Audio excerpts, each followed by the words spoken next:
Welcome to Garden Wise Adventures. My name is Millie, and today's a day when it's time to plant garlic. Now, I live in Utah, zone 6/7, and it is the last week in October, and I am ready to plant my garlic. Now, I'm going to link a video up above that shows you a detailed video about planting garlic that I did last year, because today's video is going to be a little shorter. I'm not going to go into as much detail, but I am going to show you what I do to plant my garlic, just in case you haven't seen it before. So let's look at my garlic, tell you what kind I'm planting, and show you how I do it. This is my gardens. I have been working on cleaning them out for the winter. We've got cabbages and carrots, beets, kohlrabi, all of that is still here. And today I'm going to plant garlic in this lower bed. Now, I've never planted garlic in this lower bed before, but I completely revamped it earlier this spring, and it seems to be doing much better. Now, it had an issue with roots, and I think they were most likely from this blue spruce and probably some from the grapes, but it was completely full of roots. And I dug all those out, and now it's doing better. I had peppers in here before. Now, this was my squash bed, and I removed all the squash. The squash has been done for several weeks, and I'm going to plant my shallots in there. Now, I've got a few different kinds of shallots. I think this is the French gray. I'm going to put the names on the screen because I always mess these up. I think this is Dutch red. So it's either French gray, Dutch red, or Dutch gray, French red. I will put the name on the screen. And then there's this variety. It seems to be really small. This is a variety that a friend gave me. Now, I wanted to show you. None of the red ones have started sprouting, but a lot of the gray ones have started sprouting. So I think that the gray ones, this variety right here, is a little less hardy. None of these have started sprouting either, so I'm trying to use these up first, but the sprouted ones I'm going to plant. So we have quite a few to plant. I think it may take up half my bed, maybe a little bit more, but that should be okay. Now, for the garlic varieties, I have 3 varieties. This one is a soft neck. Now, a lot of people talk about how soft neck varieties cannot be grown in cold climates, that you need to grow the hard neck varieties in cold climates. But my soft neck and hard neck varieties have all lasted about the same amount of time, almost a full year after harvest, and they've both been fully hardy. We've had temperatures, I think -10 has been the coldest we've been, but normally we don't see much below 0, especially in the last few years. I think we're solidly in the zone 7, at least for the last 6 years have been in zone 7 temperature-wise. So this is garlic that I purchased 15 years ago at a grocery store, and I've just always chosen the largest head and with the biggest cloves to replant year after year. And we're getting some pretty big heads and pretty big cloves out of it. And I was not going to be growing any other varieties until a friend of mine gave me this wild garlic. I can't pronounce it very well, Jaxartes. I'll put the name on the screen. It's a wild garlic, a Russian wild garlic, and it is amazing. The cloves are huge. It's a hardneck variety that has the stem in the center. It's very pungent when you try to eat it raw, but it has a nutty, sweet flavor when you cook it. So this is one I'm very willing to also plant with my grocery store garlic. Plus, somewhere, I don't know where I got it, but I have a different variety of hardneck garlic that just ends up mixed in with all my softneck garlic. Now, it's been very difficult to tell the difference between the cloves. So year after year, when I plant my cloves, I never know how much of the hardneck I'm getting, how much of the softneck I'm getting, and I really haven't cared that much. But these are easy to tell the difference. So that is another reason I'm willing to grow it.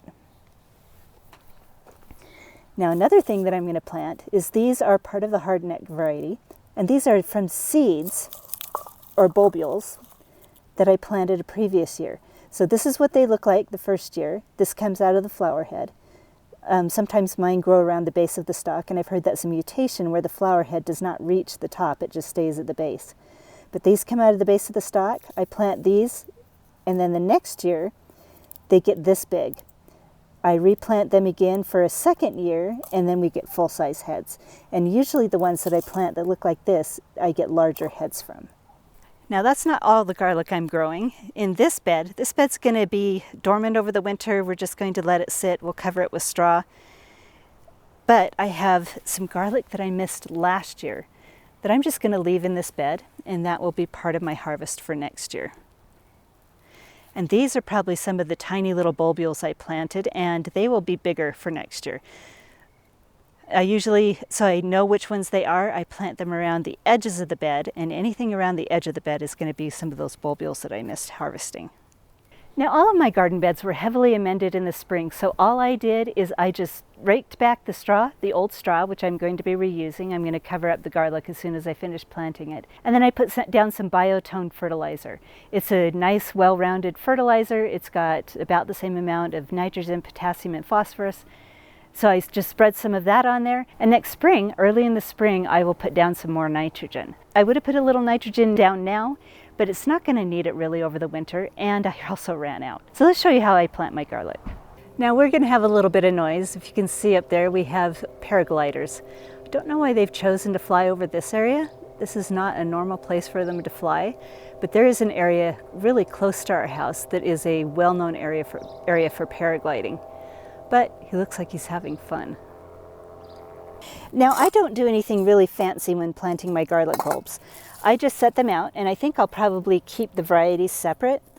So I just set them out about 4 to 6 inches apart. The further apart you set them, the better they'll grow, or the larger they'll grow. So I just set them out in rows. I leave them on top. I've already worked this soil a little bit so it's soft. And I have about 130 bulbs that I'm going to be planting. And that's about average for a year for me. Anywhere between 100 and 150 is normal. 100's a little bit too little, and 150 is a little too much. Now that I've got most of them planted, let's go over how to plant them a little more in detail. This is the top where the leaves are going to come out. And this flat area right here is where the roots are going to come out, and that's the bottom. So you always stick it in flat side down, and then you're good to go.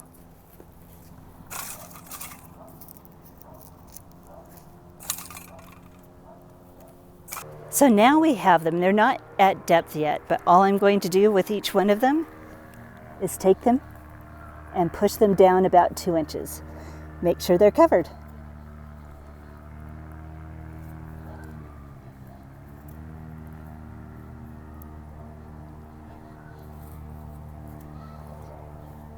So I'll finish that, and then I'll show you how I plant the smaller ones like this. So now that these are all planted and covered, we're ready to plant these. Now these are easy. I just take them, bury them like the rest, root side down, pointy side up, and I just do them around the edges so I know which ones are which. Now we're losing daylight, but shallots are planted the exact same way. We've got the root side that is down, the pointy side that is up. We're just going to dig down as far as we can and plant them about 2 inches deep. And I'm going to try my hardest to keep the varieties separate. We keep them about 6 inches apart. Maybe a little further apart than the garlic because we don't have as many to fill this bed. Now I'm quickly losing daylight, so I won't show you all the planting of the shallots. It's going to be the exact same thing as the garlic. But we are going to cover everything with straw, give it nice insulation. Then we're going to water it in, and that'll probably be the last time that I water it in.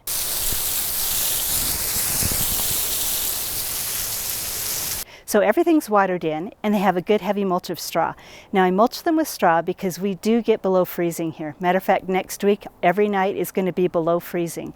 Not that far below freezing, but it's going to be cold. Now we do have times during the year where the ground freezes, and when the ground freezes and thaws, you could actually get the bulbs heave out of the ground. And that's what the straw mulch will help. And it'll also help hold any moisture that happens to fall over the winter so that the beds don't dry out.